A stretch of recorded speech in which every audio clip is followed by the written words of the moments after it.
வணக்கம். நான் சுபவீர பாண்டியன். இப்போதெல்லாம் அறிவுரைகளை யாரும் விரும்புவதில்லை. பொதுவாகவே அறிவுரை என்பது கசப்பான மருந்து மாதிரி. அது மற்றவர்களுக்கு கொடுப்பது எளிது, நாம் குடிப்பது கடினம். ஆனாலும் அறிவுரைகளே சொல்லாமல் இருக்கலாமா என்றால் சில வேளைகளில் சொல்ல வேண்டிய கட்டாயம் வந்து தீர்கிறது.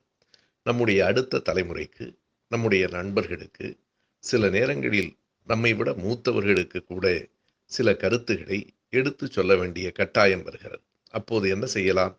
சொல்ல வேண்டியவைகளை சொல்லிவிடுங்கள், ஆனால் வலியுறுத்தாதீர்கள் என்று சொல்லுகிறார் சோவியத்தின் புகழ்பெற்ற எழுத்தாளர் Anton Chekhov. To advice is not to compel என்பது அவருடைய வரி. ஒன்றை சொல்லுகிற போது இதனை நீங்கள் செய்தே ஆக வேண்டும் என்று யாரையும் நாம் வலியுறுத்த முடியாது, வலியுறுத்தக்கூடாது. இது என் கருத்து, இது என் பார்வை.